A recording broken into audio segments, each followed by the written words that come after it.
আজ করব চিংড়ি মাছের কুরমা। হ্যালো বন্ধুরা, আসসালামু আলাইকুম। কেমন আছো তোমরা সবাই? আশা করি তোমরা সকলেই ভালো আছো। চিংড়ি মাছের কুরমা করার জন্য আমি এরকম বড় বড় সাইজের কিছু চিংড়ি মাছ নিয়ে নেব, মাখিয়ে নেব লবণ হলুদ।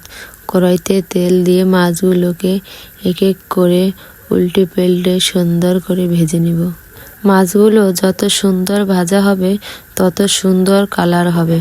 দেখো কালারটা কত সুন্দর হয়েছে। তো তোমরা যদি চিংড়ি মাছের কোরমা রান্না করতে চাও তাহলে মাছগুলো সুন্দর করে মচমচি করে ভেজে নেবে। মাছ যত মচমচি করে ভাজা হবে খেতেও তত বেশি টেস্টি হবে। আমি এক এক করে মাছগুলো সব লাল লাল করে মচমচি করে ভেজে নিলাম।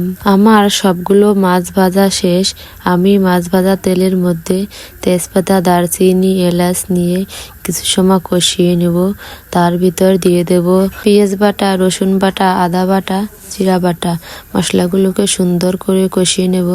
দিয়ে দেব কয়েকটা কাঁচামরিচ, একটুখানি সস, দিয়ে দেব আগে থেকে বানিয়ে রাখা নারকেলের দুধ দিয়ে সুন্দর করে মশলাটাকে আবার আমি কষিয়ে নেব। দিয়ে দেব পরিমাণ মতো লবণ, স্বাদ অনুযায়ী চিনি। আমি পানি ব্যবহার না করে নারকেলের দুধ দিয়ে চিংড়ি মাছের মালাইকারি রান্না করব। মশলায় বলক উঠলে মাছগুলো সব দিয়ে আমি এপিট ওপিট করে নেড়ে চেড়ে দিয়ে সুন্দর করে মাছগুলো কয়েক মিনিট ধরে রান্না করে নেব। ভিডিওটি ভালো লাগলে তোমরাও এরকমভাবে চিংড়ি মাছের মালাইকারি রান্না করে খেতে পারো।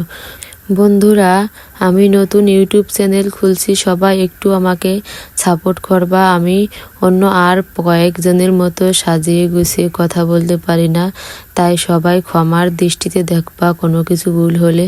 দেখো আমার ঝোলটা প্রায় টেনে এসেছে। আমি দিয়ে দেব একটুখানি লেবুর রস স্বাদটা বাড়ানোর জন্য। নেড়ে চেড়ে লেবুর রসটাকে পুরো মাছের সাথে মিশিয়ে দেব। দেখো আমার রান্না শেষ, আমি নামিয়ে ফেললাম। কালারটাও কত সুন্দর হয়েছে। সবাই ভালো থাকবেন, সুস্থ থাকবেন। আল্লাহ হাফেজ।